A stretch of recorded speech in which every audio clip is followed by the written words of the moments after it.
Yo, kembali ke channel gua. Ya, kali ini gua akan bahas mengenai Titan season ketiga, trailer keduanya. Dan jujur, ketika gua melihat trailer ini, bisa dikatakan ini banyak banget hal yang pernah gua lihat di komik. Jadi ini Titans ini sudah benar-benar hampir kayak ada beberapa scene yang terjadi di komik maupun di animasi. Jadi tonton terus video ini sampai habis, karena mungkin kalian penasaran sih apa sih scene-scene yang pernah muncul di komik ataupun muncul di versi animasi. Oke, langsung aja tonton video ini sampai habis, dan kalian bisa komentar di bawah ini setelah selesai menonton video ini. Oke, sebelum kita mulai, jangan lupa like, comment, dan subscribe channel gua ini. Karena ketika kalian like banyak, jadi gue sebagai content creator akan lebih semangat untuk membuat konten untuk kalian. Oke, langsung kita mau segmen ke DC Universe Indonesia.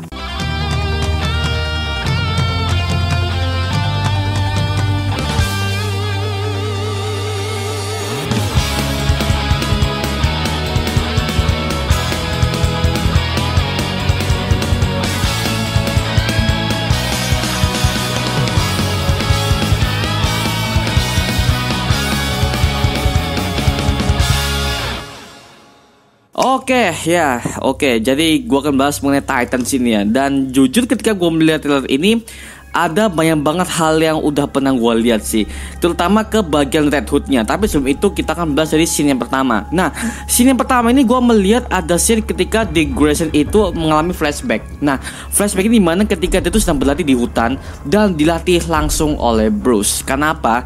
Dia dilatih untuk menaklukkan rasa takut. Nah, seperti itu. Jadi si Dick Grayson dilatih Bruce secara mati-matian dari sejak dia muda, setelah dia kehilangan kedua orang tuanya. Jadi dia itu langsung dilatih habis-habisan lah sama Bruce ini. Jadi secara mental, secara fisik, secara pikirannya udah ditekan banget sama Bruce gitu loh.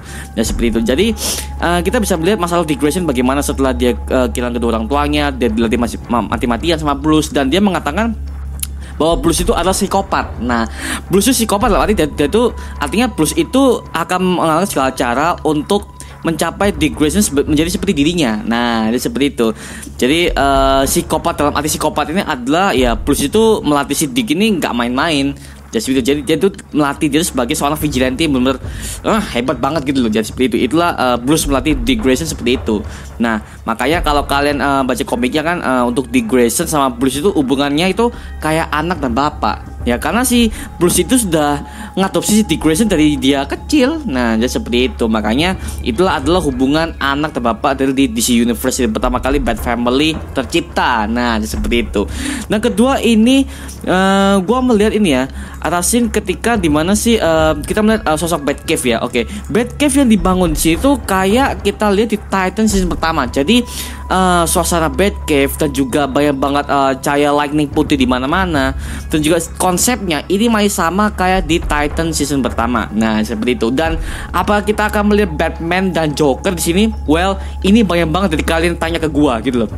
Jadi ketika gue melihat ini, kelihatannya Warner Bros ini tidak akan memunculkan Batman dan Joker versi Titans ini. Kenapa? Kita bisa melihat dari scene dari idealnya yang di si Jason Todd ini ketika dia ke taman yang sudah terbengkalai, dia melihat salah satu korban Joker sama kayak di episode pertamanya, dan ketika itu dia langsung melihat ada mainan badut yang langsung tertawa gitu loh, untuk menandakan bahwa dia itu akan dijebak. Nah, seperti dia itu dijebak sama Joker ke situ, dipancing lah istilahnya. Dan ada sih ketika si Joker lagi mukul-mukul lagi kayak di teaser pertamanya, dan kelihatannya sih Joker yang sini tuh hanya sebagai siluet saja. Jadi dia tuh nggak di-shoot secara dekat, tapi dia tuh hanya di-shoot dari jauh. Atau apakah mungkin Warner Bros punya cara lain untuk marketingnya, jadi mereka itu tidak akan spoiler banget gitu loh. Tapi kalau gua pelajari dari Warner Bros dan juga DC, kalau ada tokoh-tokoh yang bisa dibilang tokoh-tokoh yang besar seperti Joker ataupun Batman, itu pasti mereka akan bocor di internet. Pasti nggak Marvel, nggak DC, sama aja lah. Jadi kayaknya sih ini hanya sebagai siluet ya. Jadi ini bukan memang secara skrip itu Joker, tapi dari segi pandang kita sebagai penonton itu kayaknya hanya sebagai siluet saja sih. Ya, seperti itu. Mungkin karena ada masalah copyright, mungkin karena dari dulu Batman sama Joker tuh secara langsung di TV series tuh nggak pernah muncul, Pak. Secara one shot dan juga shot yang deket banget itu tidak hanya sebagai siluet. Makanya itu gue sampai bingung kenapa Batman dan Joker di TV series tuh kayak seakan-akan mereka itu kayak nggak pernah dimunculin gitu loh. Superman aja bisa, Smallville aja bisa, kenapa Batman universe nggak bisa? Ini yang gue sampai bingung sampai sekarang gitu loh. Kalau kalian punya jawabannya, tulis di kolom komentar di bawah. Oke, lanjut. Dan juga ada scene di mana berita di mana kematian Jason Todd ini dikabarkan di media. Jadi kabarkan di media itu dia mengatakan sidekicknya Batman udah mati di sini. Jadi semua orang tahu lah. Wah, jadi dia bisa diberitakan. Dan shotnya selanjutnya adalah di mana si Bruce Wayne ini lagi ngelempar linggis. Nah, dia ngelempar linggis itu adalah linggis dari dipakai Joker setelah dia ngebunuh si Jason Todd di sini. Dan dia bilang I'm all the Batman, you be better Batman. Oke, jadi dia tuh langsung mengutus Dick Grayson untuk menjadi Batman selanjutnya. Dan ini memang ada di komik. Jadi di komik itu tidak hanya Bruce Wayne ya. Jadi kalau eventnya dia memutuskan untuk menyerahkan kostumnya kepada si Dick Grayson, itu gue lupa ya ada event apa. Tapi yang jelas bukan event Bruce Wayne setelah dia melihat Dick Grayson mati. Tapi event apa ya? Gue lupa aja sumpah itu Dick Grayson ketika dia pakai kostum Batman di komik di New 52 itu. Gue lupa sumpah. Itu udah lama banget ya. Tapi di sini itu yang gue melihat eventnya memang mungkin seakan-akan itu kayak dipas-pasin aja, jadi seperti itu. Makanya Bruce Wayne ketika dia langsung lepas kostumnya, dia menyerahkan identitas Batman ke Dick Grayson ya. Which is ini menurut gue ya udahlah nggak apalah. Tapi ya kita jadi sebagai penonton kita nggak bisa ngelihat ini aksinya Batman. Kita jadi nggak bisa ngelihat aksinya si Bruce Wayne yang ini sebagai Batman karena mungkin satu dia udah tua pak di sini ya. Dia udah tua. Tapi kalau di komik tuh Batman Bruce Wayne tuh meskipun dia tua, fightingnya masih gila-gila bro. Waduh. Makanya di sini gue gak paham lah. Tapi ya itulah kesedihan gue kenapa Batman gak dimunculin di sini. Ya setidaknya kostumnya sama si Dick Grayson pakai kostum itu menurut gue udah seneng banget lah gue sebagai Batman. Karena oke lah kita nggak dapat sosok Bruce Wayne jadi Batman, tapi kita dapat Dick Grayson sebagai The Batman itu sendiri. Itu menurut gue udah menutupi rasa kesalahannya itu. Aduh, gitulah. Lanjut. Setelah itu kan ada scene dimana si Dick Grayson ketemu sama Barbara Gordon. Oke, Barbara Gordon di sini. Jadi si Barbara ini ngucapin ke Dick, welcome back to Gotham. Oke, itu menurut gua salam yang menurut gitu loh. Dan ini bisa dikonfirmasi bahwa si Barbara itu memang sudah lama bekerja dengan Bruce Wayne sebagai ahli IT-nya. Mungkin sebagai penggantinya Alfred mungkin, atau sebagai sidekick tambahannya. Karena kan si Barbara yang di sini itu bukan sebagai Batgirl lagi, tapi dia tuh sudah sebagai Oracle ya. Oracle di sini kayak si Felicity Smoke di Arrowverse. Dia sebagai ahli IT dalam mengurusi semua sistem di Batcave dan juga di Wayne Enterprises dan seperti itu. Makanya si Barbara ini gue melihat dia itu nggak pakai kacamata ya, nggak kayak di komik ya. Di komik kan dia pakai kacamata dan rambutnya itu merah kalau di komik, tapi kalau di sini tuh rambutnya agak sedikit merahnya dikit banget ya. Dan juga wajahnya kelihatan dewasa banget di sini. Jadi bisa dibilang ini dia sebagai Oracle udah lama banget pak. Ya iyalah, Batman-nya udah tua banget gitu, Barbaranya juga udah pasti bertambah umur, jadi seperti itu. Jadi ya ini kayaknya hampir seumuran dengan Dick Grayson sih kalau yang gua lihat ya, dari segi face-nya, fisiknya gitu ya. Dan juga ini di sini kayaknya si Barbara Gordon sebagai Oracle ini akan berperan penting dalam Titans ini, karena kan di setting ini kan Titans kan sudah ada di Gotham. Jadi Bat Family akan bantu di sini, jadi seperti itu ya. Oke, dan juga ada scene di mana selanjutnya di mana si Jason Todd, si Jason Todd itu sudah jadi Red Hood. Kemungkinan dia ini ada time jump selama 5 tahun atau di mana, karena di komik si Jason Todd jadi Red Hood itu setelah kematiannya 5 tahun. Jadi dia tuh mati hiatus 5 tahun, setelah 5 tahun Red Hood akhirnya kembali. Dan Red Hood pertama kali yang muncul di sini ini sama banget kayak di komiknya ataupun di versi animasinya. Kalau kalian masih belum punya budget untuk beli komik, oke nggak apa-apa, tapi kalian bisa nonton animasinya di Batman Under the Red Hood. Itu animasi tahun 2010, itu sebelum DC Amu.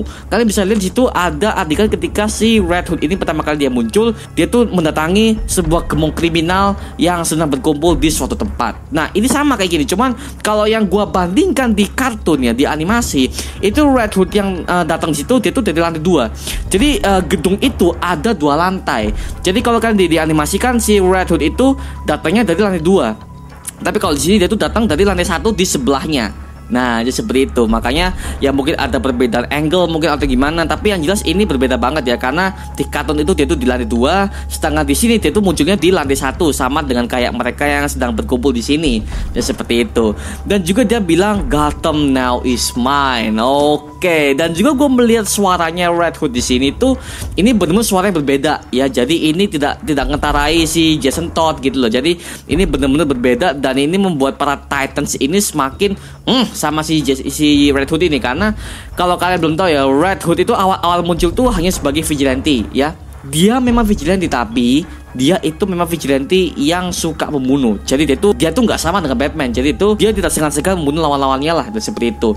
Makanya setiap kali dia menelan korban itu banyak banget lah. Lu bisa baca komiknya lah, itu menurut gua brutal banget sih si Red Hood ini pertama kali dia muncul, dan seperti itu.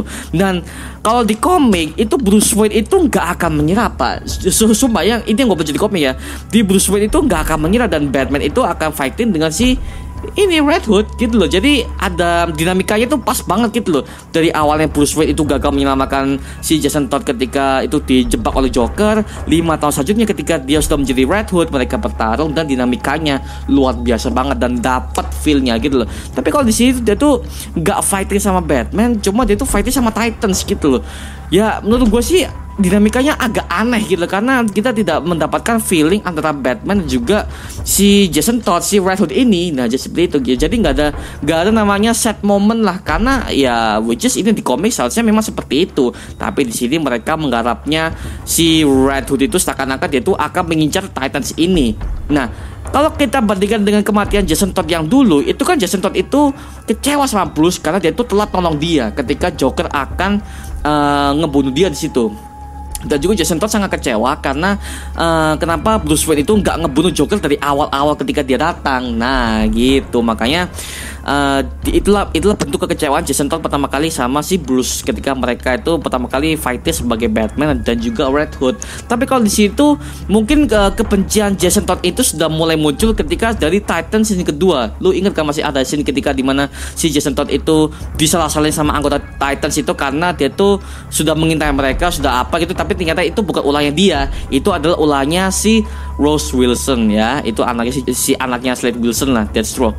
Tapi di sini gue melihat kayaknya si Rose Wilson ini nggak akan kembali deh, karena kita nggak melihat adegan dia kembali, nggak ada, semuanya masih berjalan normal.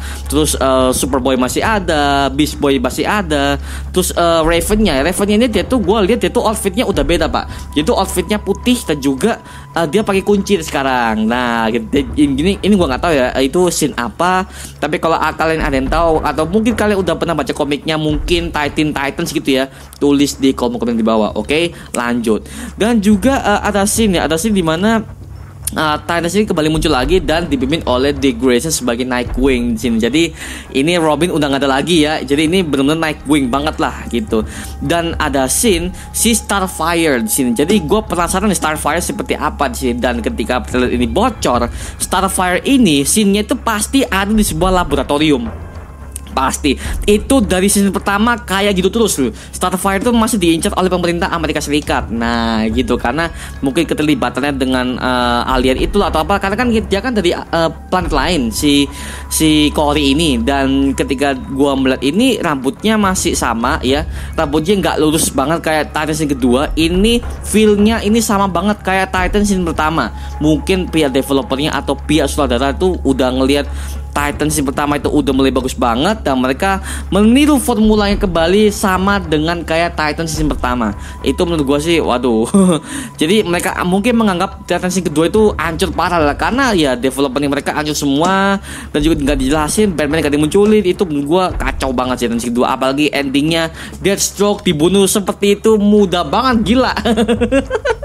Kalau gitu Batman juga bisa Pak. Aduh cuma dicep doang. Aduh gua nggak tahu lah, kesel gua endingnya tuh dimaksa banget gitu loh. Dan gua harapin ya Titan season ketiga ini nggak maksa kayak Titan season kedua untuk ending ya. Sekali lagi ending nih, jangan sampai kayak gitu lagi, itu ngeselin banget sih, gila. Aduh, makanya gua harapin nih penulis skripnya tuh mending lu ganti dah penulis skripnya Titan sini ke penulisnya Gotham lah. Sumpah kalau gua bandingkan dengan secara skrip, gue lebih suka skripnya Gotham sih sampai sekarang ini, karena wow, the best, semua plot twistnya dimunculin, kecuali final episode sampah. Tapi di sini gue melihat penulisnya Gotham itu sabar, terus dinamika dimunculin sedikit, terus mereka semua karakter itu penting, nggak ada yang nggak penting, semua Gotham tuh the best season. Itu sama banget kayak Smallville ya. Makanya gue lebih mending Titans ini digarap sama penulis-penulis kayak gitulah. Jangan sampai penulisnya kayak Titans ini kedua, tapi dinamikanya semua karakternya hancur banget. Dan makanya aduh, jangan kayak gitulah. Makanya gue harapin sih seperti itu. Dan akhirnya di sini tuh Hawk dan Dove ini beraksi kembali ya. Hawk dan Dove ini masih sama ya, mereka fighting gitu masih sama, nggak ada perubahan sama sekali. Dan ada dua villain lagi yang muncul di sini. Oke. Yang pertama ada Red Hood Gang. Oke, geng Red Hood ini. Jadi mereka itu adalah sebuah gangster jalanan di kota Gotham yang mereka itu selalu pakai tudung merah atau pakai topeng merah, dan mereka selalu menjalankan aksi kriminalitas di Gotham seperti mencuri bank atau melakukan perampokan atau membantai semua warga Gotham. Tapi yang jelas mereka geng ini sangat diincar oleh GCPD, Gotham City Police Department. Oke. Jadi si Red Hood Gang ini kayaknya masuk ke inti cerita ataupun hanya sebagai Easter egg doang. Ini yang gua nggak tahu ya, tapi ini yang jelas mereka akan muncul di series ini. Oke, Red Hood Gang ini ya udah kelihatan banget sih. Dan juga ada scene rumah sakit jiwa Arkham. Oke, rumah sakit jiwa Arkham sih itu kalau yang gua lihat dari desain pagernya, desain gapuranya itu beda banget dengan apa yang udah pernah gua baca di komik dan juga di series Gotham.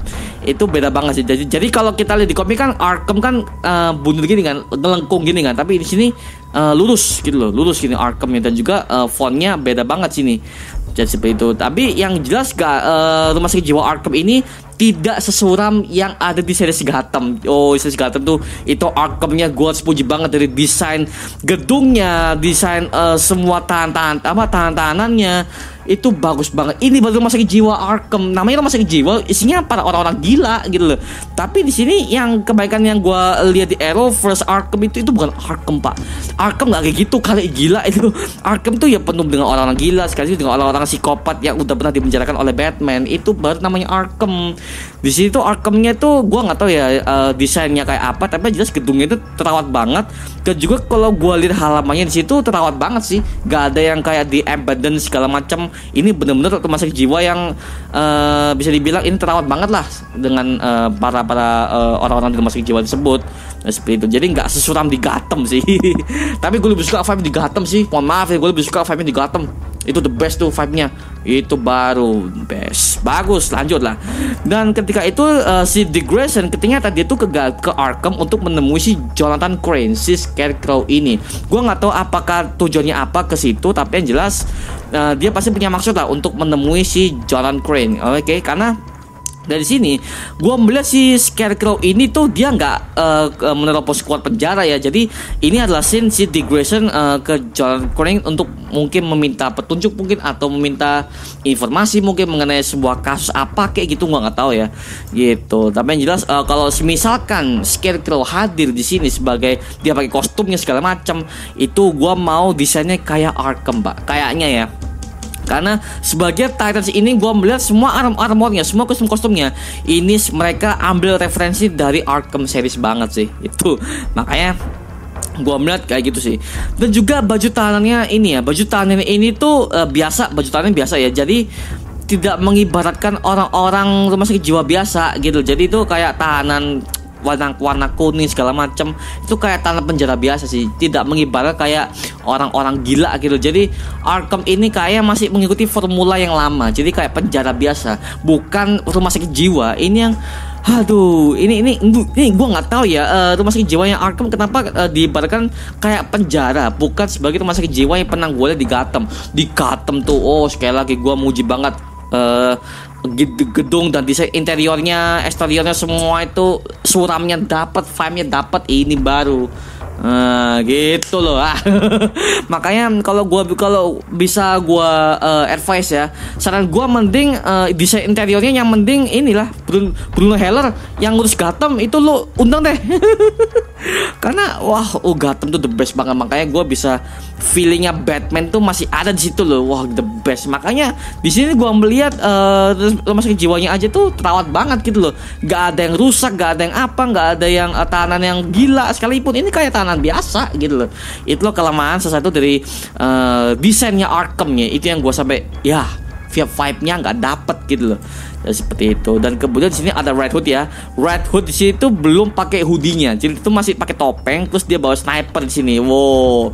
Pakai sniper karena kan Red Hood itu dia tuh sering pakai pistol, terus pakai sniper. Nah, cuman 2 senjata ini yang pernah dia pakai ketika dia tuh beraksi. Nah, jadi seperti itu. Nah, sniper ini akan dia gunakan untuk biasanya ngelawan Joker. Jadi, kalau kalian masih ingat di adegan ketika si Red Hood dikepung sama banyak polisi di animasi Batman Under the Red Hood, itu kan dia kan lagi dikepung tuh karena dia tuh ngincer Joker di situ. Nah, gitu. Itu ada di Batman Dead in the Family. Nah, itu dari animasinya sama di Under the Red Hood itu ada semua. Jadi Red Hood di sini tuh dia tuh dari segi kaliber senjatanya tuh kayaknya dia sniper jarak jauh deh gitu. Jadi kayak ini masih ada banget di komik lah. Seperti itu. Lanjut lah. Dan juga ada scene perampokan biasa. Dan juga ada Blackfire. Ini munculnya satu scene doang. Titel ini Blackfire di sini. Karena kita sampai sekarang tuh belum tahu Blackfire ini seperti apa dan juga perannya dia seperti apa. Apakah dia akan bertempur lawan si Corey ini atau gimana? Tapi yang jelas ini kayaknya Blackfire sama Starfire ini akan battle sih gitu. Jadi feelingnya banyak banget sini ya. Jadi setiap tokoh Titans ini punya feelingnya masing-masing. Kecuali Superboy sama Beast Boy ini kita masih belum tahu ya. Dan katanya Donna Troy akan kembali di sini setelah dia dibangkitkan di Lazarus Pit. Sama kayak di episode 5 atau 4 kalau yang gue lihat di list-listnya Titans yang ketiga ya. Seperti itu. Ya elah gitu. Ya Wonder Girl tuh itu seharusnya di season 2 jangan dimatiin pak. Maksa banget gila. Aduh hancur. Dan udah ada Superboy. Seharusnya Titans ini lebih memfokuskan banyak villain ya. Scarecrow ada di sini. Oke, Red Hood ada. Blackfire ada di sini. Ya lu kalau Superboy lu mending gerakan Lex Luthor atau segala kan lebih enak. Lex Luthor muncul di sini. Bagus. Makanya gue mengharapkan film-film ikonik kayak Lex dan juga Cadmusnya bagaimana itu menurut gue family lebih dapat gitu loh. Ya kita anggota Titans ini mereka tuh punya peran penting masing-masing gitu, tapi jangan sampai lu buang potensinya mereka gitu. Jadi kayaknya Titans ini seakan-akan mereka tuh fokus utamanya ke Red Hood, terus ke Blackfire itu doang. Dan itu pun porsinya hanya untuk beberapa tokoh utama Titans doang.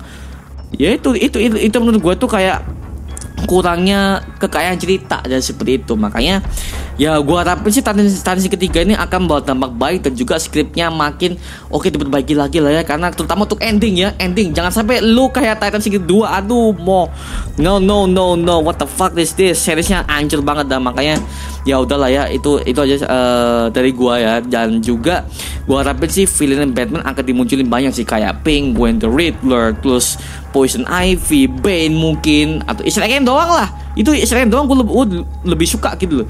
Seperti itu ya. Itu aja untuk mengenai video kali ini guys ya. Mengenai review Titans ini, semoga aja ketika series muncul tidak akan se-cringe Titans kedua. Oke? Terima kasih untuk video ini guys. Jangan lupa like, comment, dan subscribe untuk mendukung gue membuat video meneliti tampil untuk kalian semua. Kalau kalian punya pendapat lain, atau mungkin kalian punya argumen, atau punya pendapat yang kalian punya informasi lain, ataupun gimana, atau Easter egg mungkin, tulis di kolom komentar di bawah dan kita bisa diskusi bareng seperti biasanya. Oke. Ya mohon maaf sekali lagi, mohon maaf gue udah lama gak upload karena dikarenakan gue masih UAS pak. Jadi ya you know lah alasan gue kenapa gak ada video selama 5 hari ini pun ya karena ini projectnya banyak banget dan gue gak ada waktu untuk menjalankan ini karena ini masih UAS pak. Sampai akhir Juli gue udah selesai UAS. Ya seperti itu ya. Tapi tunggu aja ya untuk konten-konten yang akan gue sebarin ke kalian, karena kalau ada waktu ya waktu seperti ini mau gimana gitu. Terima kasih udah menonton video ini. Sampai jumpa di video berikutnya. Adios. Woo!